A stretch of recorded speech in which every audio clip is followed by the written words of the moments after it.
ಆಧುನಿಕ ಚೀನಾಗೆ ಸಂಬಂಧಪಟ್ಟ ಹಾಗೆ ಮೊದಲನೇ ಚಾಪ್ಟರ್ನ ಮೊದಲನೇ ಟಾಪಿಕ್ಕು ಚೀನಾದಲ್ಲಿ ಯುರೋಪಿಯನ್ನರ ಪ್ರವೇಶ, entry of the Europeans into China ಅಂತ.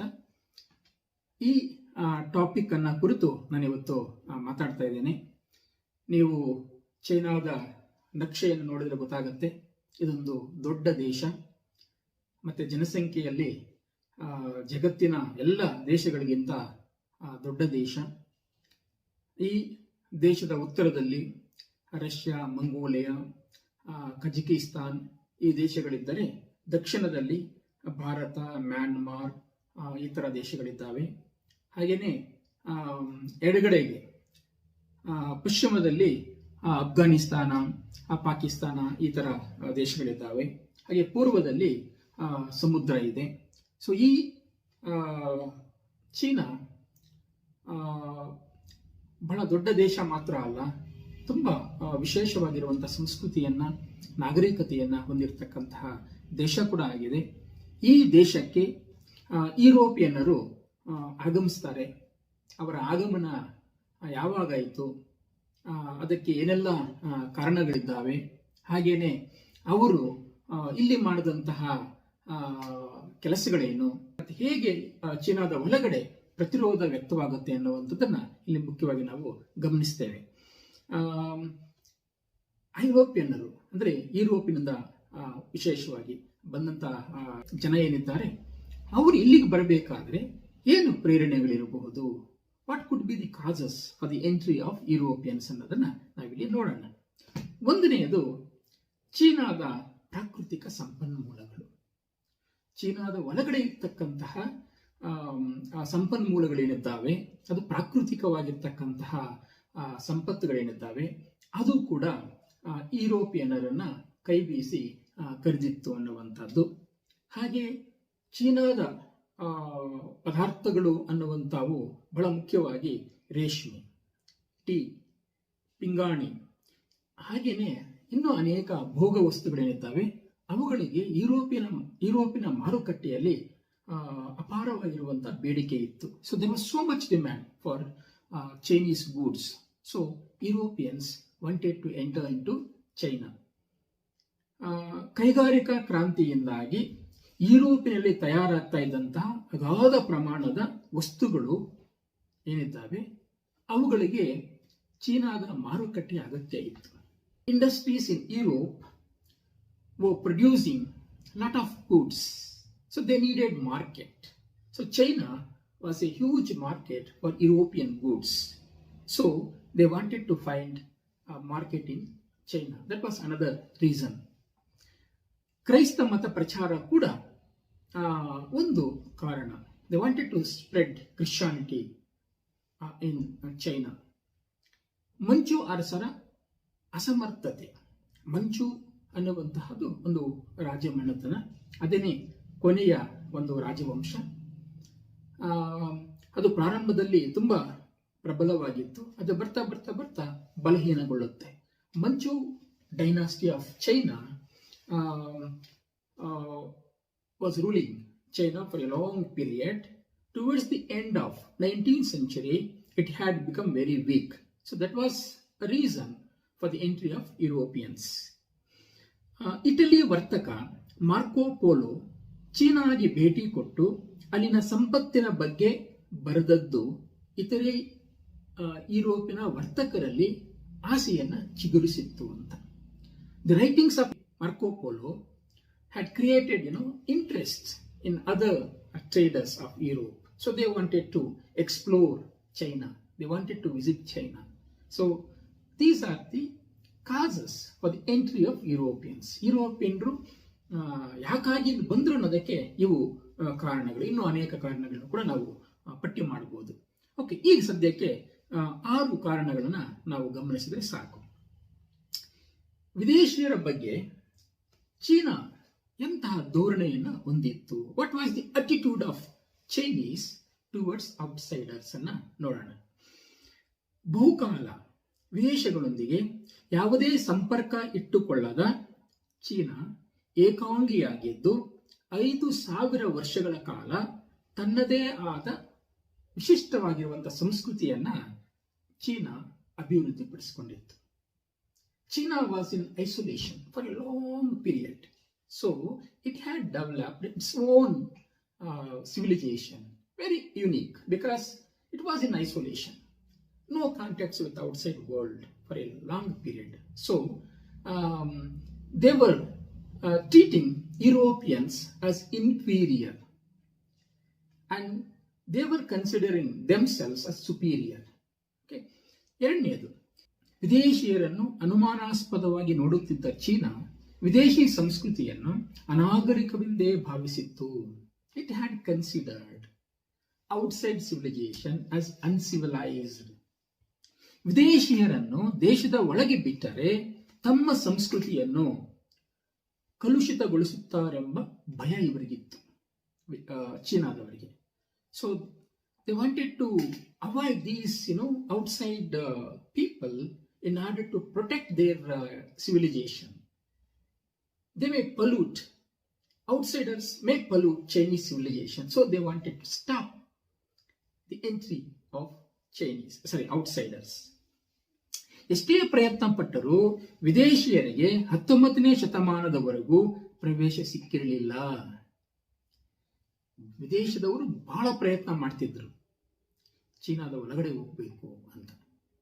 ಆದರೆ ಎಷ್ಟೇ ಪ್ರಯತ್ನ ಮಾಡಿದ್ರು 19ನೇ ಶತಮಾನದ ಕಾಲದವರೆಗೂ, 16-17ನೇ ಶತಮಾನದಲ್ಲಿ ಅವರು ಬರೀ ಸಣ್ಣ ಸಣ್ಣ ವ್ಯಾಪಾರಿಗಳಾಗಿ ಎಂಟ್ರಿ ಆಗಿರ್ಬೋದು, ಆದರೆ ಅವರೊಂದು ಶಕ್ತಿಯಾಗಿ ಒಂದು ದೊಡ್ಡ ಪ್ರಮಾಣದಲ್ಲಿ ಚೀನಾವನ್ನು ಡಾಮಿನೇಟ್ ಮಾಡೋಕ್ಕಾಗಿದೆ 19ನೇ ಶತಮಾನದವರು. ಅಲ್ಲಿವರೆಗೂ ಅವರನ್ನ ತಡೀತಾ ಬಂದಿದ್ರು ಅನ್ನುವಂಥದ್ದು. 19ನೇ ಶತಮಾನದ ಉತ್ತರಾರ್ಧದಲ್ಲಿ ವಿದೇಶಿಯರ ಒತ್ತಡಕ್ಕೆ ಮಣಿದ ಚೀನಾ ತನ್ನ ಕೆಲವು ಬಂದರುಗಳನ್ನು European ವರ್ತಕರಿಗೆ ತೆರೆಯಿತು. So they opened only few ports to Europeans, and that too towards the end of 19th century. This is very, very important. Okay, ಯಾರ್ಯಾರು ಯಾವ್ಯಾವ ಕಾಲದಲ್ಲಿ ಚೀನಾದ ಒಳಗಡೆ ಬಂದರು ಅನ್ನೋದನ್ನ ನೋಡೋಣ. ಮೊದಲಿಗರು ಪೋರ್ಚುಗೀಸರು. Portuguese entered China in 1556, of course, for trade and commerce. ಎರಡನೆಯದು ಸ್ಪೇನರು 1575, ರಷ್ಯನ್ನರು 1581, ಡಚ್ಚರು 1604, ಬ್ರಿಟಿಷರು 1637, ಅಮೇರಿಕನ್ನರು 1784. So you can see the stages in which these European powers entered China. The Portuguese, as in the case of India, entered China for the first time. They are the earliest traders, modern traders in China.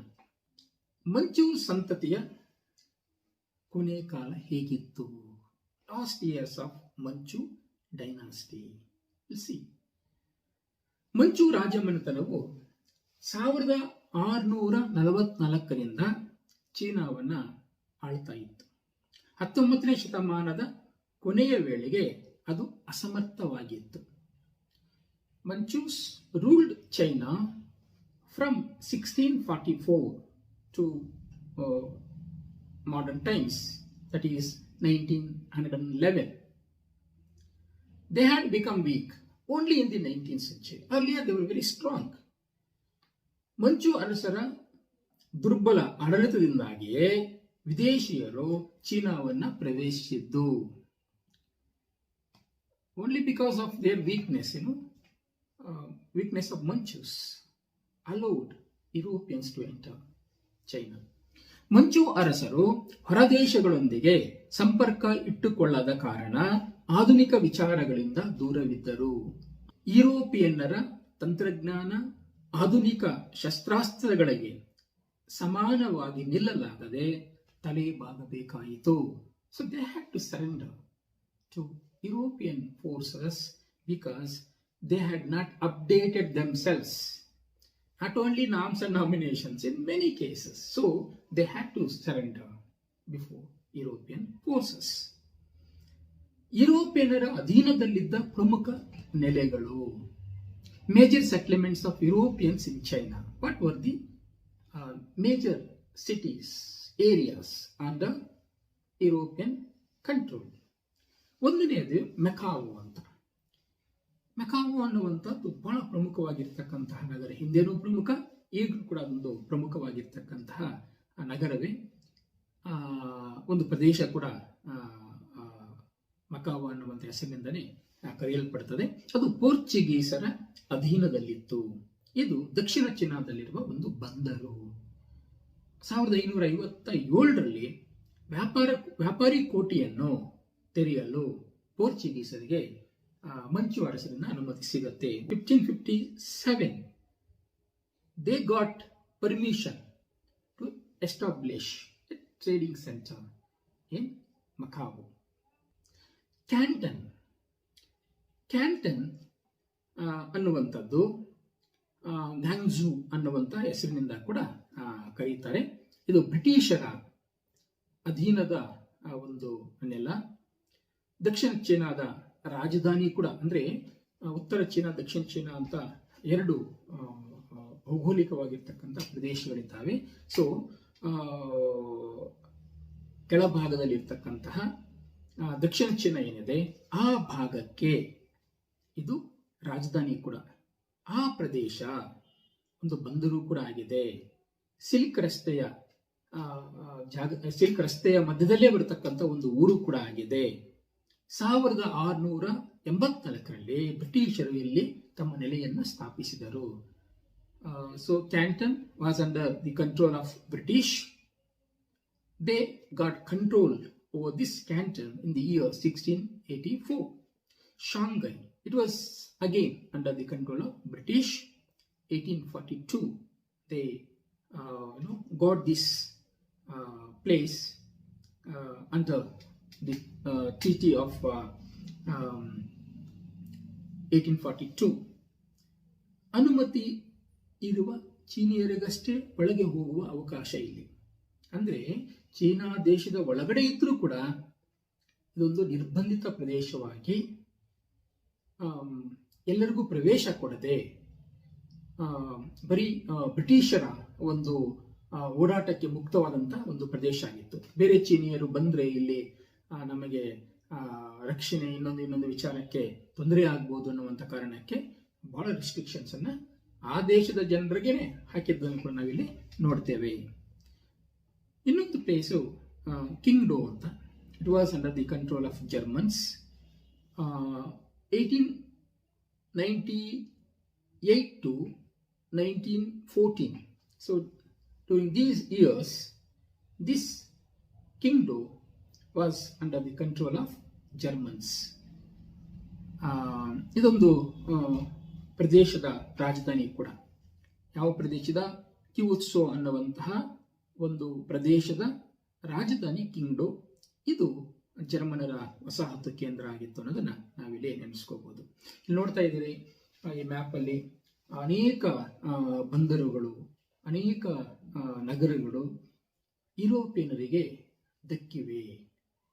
ಹಲವು ಒಪ್ಪಂದಗಳ ಮೂಲಕ, ಹಲವು ಕರಾರುಗಳ ಮೂಲಕ, ಮಾತುಕತೆಯ ಮೂಲಕ, ಹೆದರಿಸಿ ಬೆದರಿಸಿ so ಈ ಚೀನಾದ ಅನೇಕ ಊರುಗಳನ್ನು ಯುರೋಪಿನ, ಅಮೇರಿಕ, ಜಪಾನ್ ಸೇರಿದಂತೆ ಹಲವು ರಾಷ್ಟ್ರಗಳು ಚೀನಾದ ನಗರಗಳನ್ನು ತಮ್ಮ ಅಧೀನಕ್ಕೆ ಪಡೆದಿದ್ದಾವೆ. ಇಲ್ಲಿ ನೀವು ಗಮನಿಸ್ತಾ ಇದ್ದೀರಿ, ಚೀನಾ ಟ್ರೀಟಿ ಪೋರ್ಟ್ಸ್ ಅಂತಲೇ ಇದೆ. ಟ್ರೀಟಿಗಳ ಮೂಲಕ ಪಡೆದುಕೊಂಡಂತಹ ನಗರಗಳು ಅನ್ನುವಂತಹ ಇದರಲ್ಲಿ ನಾವು ಅದನ್ನು ಹೇಳ್ತೇವೆ. ಸೊ ಎಷ್ಟೊಂದು ಊರುಗಳು ವಿದೇಶಿಯರ ವಶಕ್ಕೆ ಬಂದಿದೆ ಅನ್ನೋದನ್ನ ನೀವು ಈ ಮ್ಯಾಪ್ ನೋಡಿದ್ರೆ ಅರ್ಥ ಮಾಡ್ಕೋಬಹುದು. ಹಾಗೆ ವಿದೇಶಿಯರ ಮೇಲೆ ವಿಧಿಸಿದ್ದ ನಿರ್ಬಂಧಗಳು ಯಾವುವು? ಪ್ರಾರಂಭದಲ್ಲಿ ವಿದೇಶಿಯರನ್ನು ಕಂಡರೆ ಅಸಹ್ಯ ಪಡ್ತಾ ಇದ್ದಂತಹ ಚೀನಿಯರು, ವಿದೇಶಿಯರನ್ನ ತಮಗೆ ಸಮ ಅಲ್ಲ ಅನ್ನೋ ರೀತಿಯಲ್ಲಿ ನೋಡ್ತಾ ಇದ್ದಂಥ ಚೀನಿಯರು ಯಾವಾಗ ಅವರೆಲ್ಲ ಒಟ್ಟಿಗೆ ಬಂದು ಅಥವಾ ಪ್ರತ್ಯೇಕವಾಗಿ ಕೂಡ ಚೀನಿ ಅರಸರನ್ನ ಸೋಲಿಸಿ, ಬೆದರಿಸಿ, ಎದುರಿಸಿ ಚೀನಾದ ಒಳಗಡೆ ಎಂಟ್ರಿ ಆದರೂ ಆವಾಗ ವಿಧಿಯಿಲ್ಲದೆ ಕೆಲವು ಎಂಥದ್ದು ಅನುಮತಿಗಳನ್ನು ಕೊಡಬೇಕಾಗುತ್ತೆ. ಆ ಅನುಮತಿಗಳನ್ನು ಕೊಡುವಾಗಲೂ ಕೂಡ ಕೆಲವು ನಿರ್ಬಂಧಗಳನ್ನು ಹೇರಿರೋದನ್ನು ನಾವು ನೋಡ್ತೇವೆ. ಇವೆಲ್ಲವೂ ಕೂಡ ಪ್ರಾರಂಭದಲ್ಲಿದ್ದಂಥ ನಿರ್ಬಂಧಗಳು. ಯಾಕೆ ಅಂತಂದ್ರೆ ಪ್ರಾರಂಭದಲ್ಲಿ ಚೀನಾದ ಅರಸರು ಇನ್ನೂ ಕೂಡ ಒಂದು ತಕ್ಕ ಮಟ್ಟಿಗೆ ಹಿಡಿತವನ್ನ ಇಟ್ಕೊಂಡಿದ್ದಾರೆ. ಅದೇ ಬರ್ತಾ ಬರ್ತಾ ಈ ನಿರ್ಬಂಧಗಳೆಲ್ಲವೂ ಕೂಡ ಸಡಿಲ ಆಗ್ತವೆ. ಪ್ರಾರಂಭದಲ್ಲಿ ಇದ್ದಂತಹ ನಿರ್ಬಂಧಗಳು ಯಾವುದು ಅಂತ ನೋಡೋಣ. Restrictions on European traders. Okay, ಒಂದನೇದು ಕ್ಯಾಂಟನ್ ನಗರದಲ್ಲಿ ಮಾತ್ರ ವಿದೇಶಿಯರು ವ್ಯಾಪಾರ ಮಾಡಬೇಕು. ಪ್ರಾರಂಭದಲ್ಲಿ ಹೇಳಿದ್ದು ಕ್ಯಾಂಟನ್ ಒಂದರಲ್ಲೇನೆ ಆ ಪ್ರದೇಶಕ್ಕೆ ಏನಾದರೂ ವಸ್ತುಗಳು ತರಬೇಕು, ಮಾರಬೇಕು. ಸೊ ಈ ತರದ ಒಂದು ಕಂಡೀಷನ್ ಇತ್ತು. So they were allowed to do trade only in Canton, not in other places ಅಂತ. ಎಲ್ಲ ವರ್ತಕರು ಮಕಾವ್ನಲ್ಲಿ ನೋಂದಾಯಿಸಿಕೊಳ್ಳಬೇಕು. They were forced to register in the place called Macao. ವ್ಯಾಪಾರಕ್ಕೆ ಲೈಸೆನ್ಸ್ ಪಡೆದಿರಬೇಕು. They should have a licence for trade. Cohong ಎಂಬ ವರ್ತಕ ಸಂಘದ ಮೂಲಕವೇ ವ್ಯಾಪಾರ ಮಾಡಬೇಕು. They should trade only through Cohong trade union. That was a trade union of Europeans mainly. So ಇದೊಂದಿತ್ತು. Cohong ನಿಗದಿಪಡಿಸಿದ ಬೆಲೆಗೆ ವಸ್ತುಗಳನ್ನು ಕೊಳ್ಳಬೇಕು ಮತ್ತು ಮಾರಬೇಕು. European should sell or buy goods at the price fixed by Kohang Trade Union. ಕಳ್ಳ ವ್ಯಾಪಾರ ಮಾಡಕೂಡದು. Canton ನಗರದ ಜಲಮಾರ್ಗದಲ್ಲಿ ಯುದ್ಧ ನೌಕೆ ಶಸ್ತ್ರಾಸ್ತ್ರಗಳನ್ನು ತರಬಾರದು. So they had so many restrictions. They should not bring their warships or other arms and ammunitions that may threaten China. So they had imposed many restrictions on China. ಚೀನಾದಲ್ಲಿ ವಸಾಹತು ಹಿತಾಸಕ್ತಿ ಏನಿತ್ತು? Colonial interest in China. ವಿದೇಶಿ ವ್ಯಾಪಾರಿಗಳು, ವಿಶೇಷವಾಗಿ ಬ್ರಿಟಿಷರು, ನಿರಂತರವಾಗಿ ಚೀನಿಯರ ಮೇಲೆ ಒತ್ತಡ ಹೇರಿ ವ್ಯಾಪಾರದಲ್ಲಿ ರಿಯಾಯಿತಿಗಳನ್ನು ಪಡೆದುಕೊಂಡರು. Europeans, especially the British, try to get more concessions by showing their strength. They had armies in the sea and near China. So they were showing their strength. If you don't give more concessions, will attack you. That kind of attitude England had developed in China. ಚೀನಾದಲ್ಲಿ ಅಪರಾಧ ಎಸಗುವ ವಿದೇಶಿಯರಿಗೆ China ಕಾನೂನುಗಳಿಂದ ವಿನಾಯಿತಿಯೂ ಸಿಕ್ಕಿತು. ಇದನ್ನು ಕೂಡ ನೀವು ಗಮನಿಸಬೇಕು.